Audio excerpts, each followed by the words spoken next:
I'm Jessica Becker. I'm the Chief Executive Officer at STHS Health System Behavioral. Jessica, what's been happening today?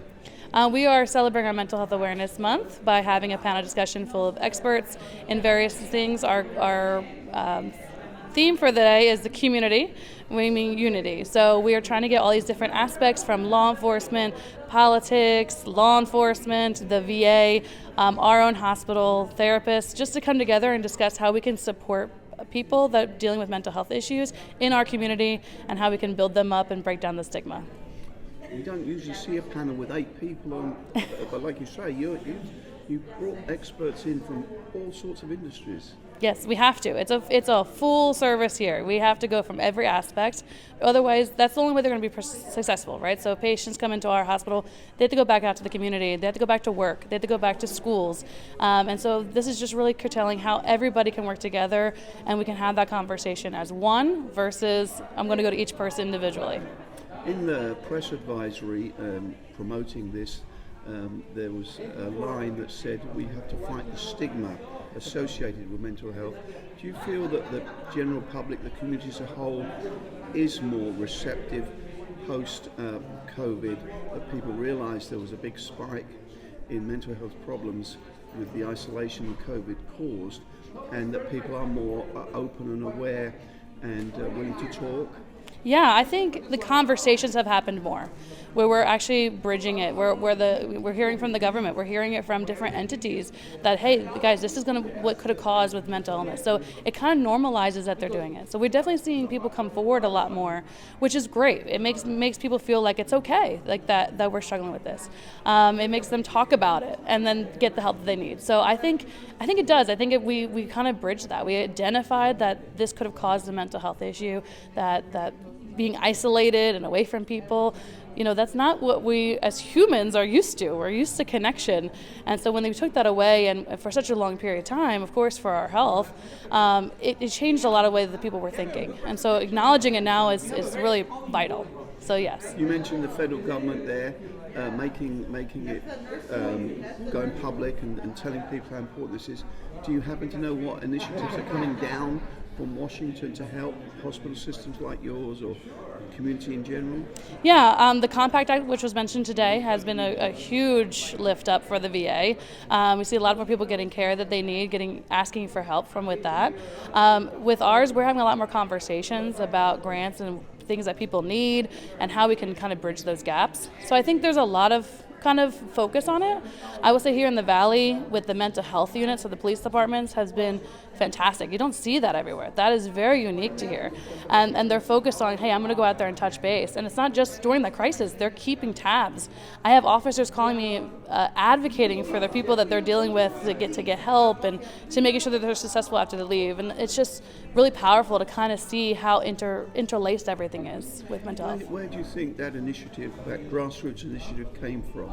I mean, is it perhaps peculiar to the Valley that in this region people want to help themselves?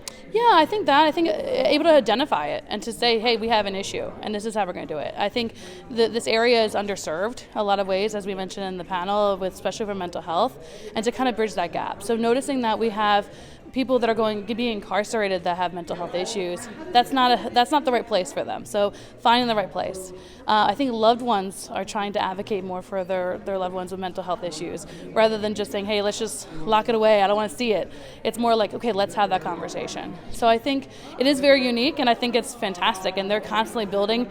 The mental health units meet with us. So we sit down, we have the conversation. How can we do it? So we go out, we train their cadets, we offer presentations, they come and tour our place so they get an understanding of what we look like as a behavioral hospital. So when they're talking to people, they can say, hey, this is what you're going to experience, and this is what it looks like, and this is what the people there that are working there. So kind of bridge that down, because I think the big barrier when people start thinking about getting mental health is the fear of, I don't know what it's going to be like. I don't know what it's going to be like to sit down with a therapist or a psychiatrist or have to go to a hospital.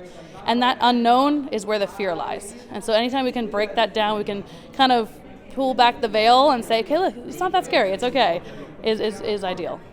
So going back to the panel, was there anything that you learned? I mean, you're in this industry, you live and breathe it, every day.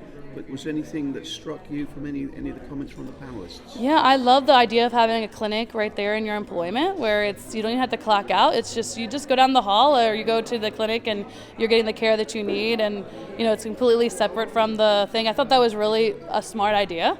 I work at a behavioral hospital, and we're very open to people that need to seek help, but we don't really offer a clinic like that. That's very unique. And I think if more employers can do that, that'd be amazing. So I think that was one thing that was like, ooh, that's amazing. And then right at the end, when Tom said, have you got any wrap-up remarks, there was one of the gentlemen panelists, and he was Kevin Trussell, Director of Nursing for South Texas Health System Behavioral. He said something very simple but probably very effective when he said, if you notice a work colleague or a family member, perhaps they don't feel so good, they don't look so good, just ask them, how are you? Is everything okay?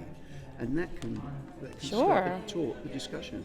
Yeah, a lot of people are afraid to use words. Like if they feel like someone's suicidal, they don't want to say, are you suicidal? Because they think they're planting that idea in their head. Which is really not. If somebody is suicidal, they're going to have that thought. So being very direct with your questions and saying, hey, I feel like you're seeming very suicidal, you seem down, and seeing what they answer. Because if you ask a direct question, hopefully you'll get a direct answer. And so sometimes that'll gauge it. Some people like to dance around that subject because it's a hard subject. And of course, you never want to hear yes. But sometimes you have to have those hard conversations. And I think what Kevin was really touching on was identifying those and just being the ear, being somebody who's going to say, listen, I'm going to advocate for you and I'm going to try to push for you to get the help that you need, versus I'm just going to be nice and move on. We all ask each other, like, how are you today? And everyone says, okay, we move on, right? That question really is just kind of a habit. No one really listens to. If I said to you, how are you today? And you're like, not great.